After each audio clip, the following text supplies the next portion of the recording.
The housing market here in San Diego has reversed trend as prices start to climb once again. Find out what this means for you if you're buying or selling a home here in San Diego.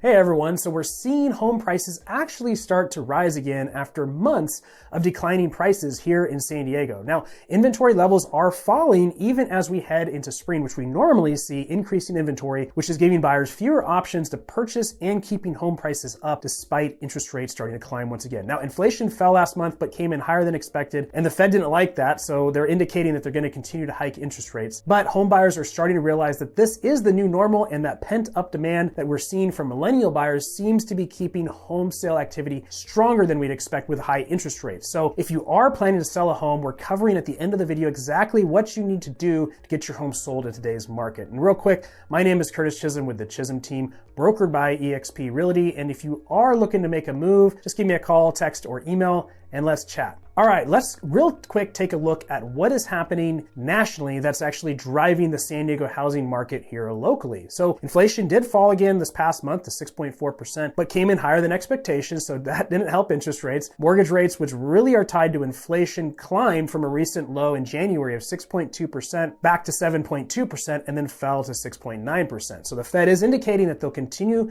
to raise interest rates to counteract inflation. So I would expect mortgage rates to climb another 0.5% in the next month or two. Now, sales activity is starting to pick up, even though it's down significantly from last year, but we're seeing all that pent up demand, especially from millennials as we head into the spring buying season, as many people see these higher rates as the new normal. Now, millennials do represent the largest demographic in America, and they've come into their prime home buying years. Unfortunately, there's just not enough homes to go around for all of them right now. And why is this? Well, years of underbuilding homes has definitely led to low inventory levels, but more pressing is that many sellers are actually locked in to their homes because they purchased or refinanced into 3% interest rates over the past 2 or 3 years.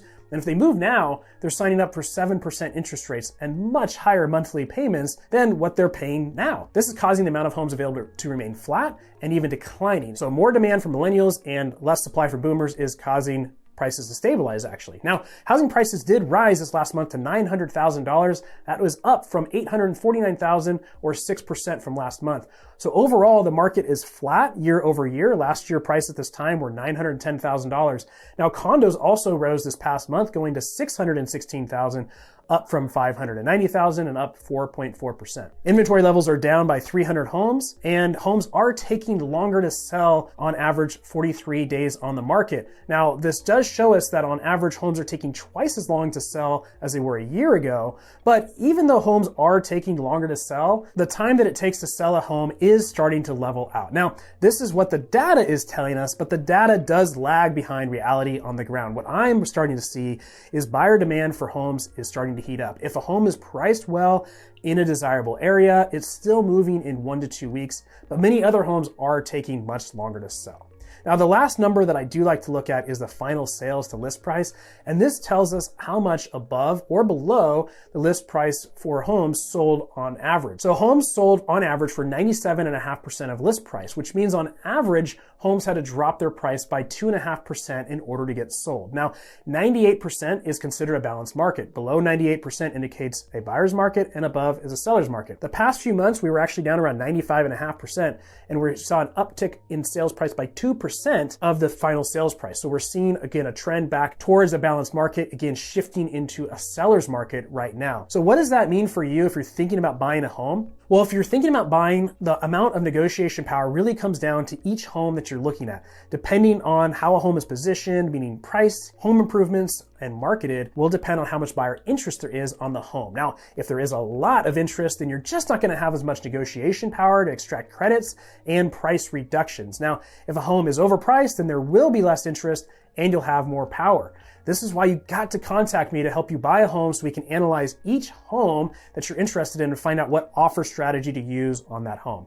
Now, every home is different and it requires a different offer strategy. So it's starting to get a lot more difficult to buy a home again as buyer competition is heating up and the amount of available homes remains low. Now, if you're planning to sell a home, here's exactly what you need to know. Even though buyer demand is getting stronger and prices are stabilizing, we are not back in a seller's market.